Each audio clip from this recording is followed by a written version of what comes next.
গত 24শে ডিসেম্বর 2023 রাতুরিয়া অঙ্গদপুর শিল্প তালুকে একটি বেসরকারি কারখানায় কর্মরত অবস্থায় দুর্ঘটনায় বরুণ মশান মারা যান।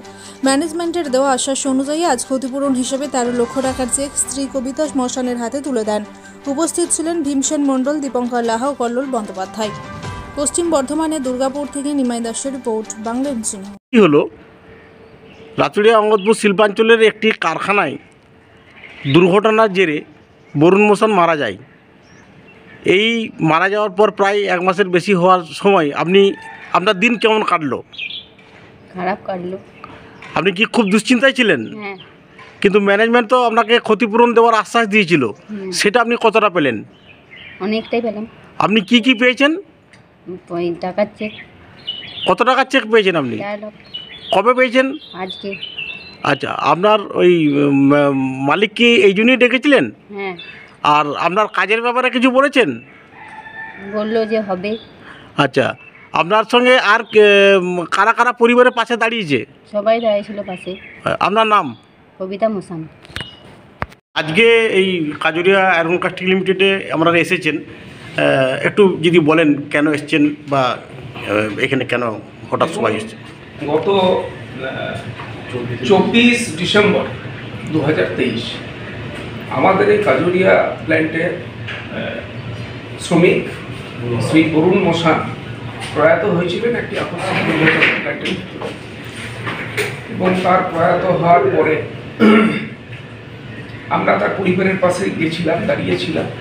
ম্যানেজমেন্টও সহযোগিতার হাত বাড়িয়ে দিয়েছিল এবং সেই সময় তৎক্ষণাৎ আমাদের জেলা সভাপতি অভিজিৎ ঘটকের নির্দেশে আমরা সকলে যারা দলের দায়িত্বপ্রাপ্ত আছি এখানে সকলে দেখছি, সকলেই পৌঁছেছিলাম এবং আজকে তার পরিবারের হাতে 13 লক্ষ টাকা, যে অঙ্কটা আপনাদেরকে বললাম, বিগত দিনে এই পরিমাণ অর্থ কোনো দুর্ঘটনায় মারা গেলে কোনো শ্রমিক পায়নি, যেটা এটা প্রথম দৃষ্টান্ত হলো দুর্গাপুরের বুকে, যে 13 লক্ষ টাকা মৃত পরিবার পেলেন এবং তাদের পরিবারের একজনের চাকরি।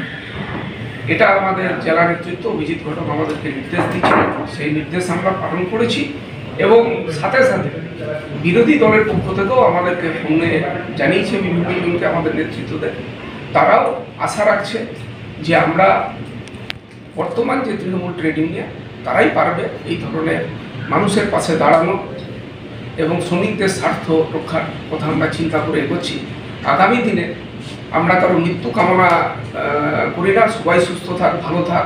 ম্যানেজমেন্টের তরফ থেকেও বললো সেফটির ব্যবস্থা তারাও ভবিষ্যতে ভালোভাবে করবে, কিন্তু তৃণমূল ট্রেড ইউনিয়ন প্রত্যেকটি শ্রমিকের পাশে আছে এবং আগামী দিনেও সক্রিয়ভাবে থাকবে। আজকে মানে প্রয়াত শ্রমিকের স্ত্রীর হাতে যে চেক তুলে দিলেন এবং কাজের যে চর্চা যে হয়ে যাবে আর কি, তো এই বার্তা দেওয়ার পর আপনাদের কেমন লাগছে পরিবারের পাশে দাঁড়িয়ে? আমাদেরকে তো খুবই ভালো লাগছে। এটাই তো মানে মানুষের সেবায় যদি পাশে থাকতে পারি, এটা তো আনন্দের বিষয় এবং আমাদের খুব আনন্দ লাগছে আজকে তাদের পরিবারের পাশে থাকতে পেরে। এর জন্য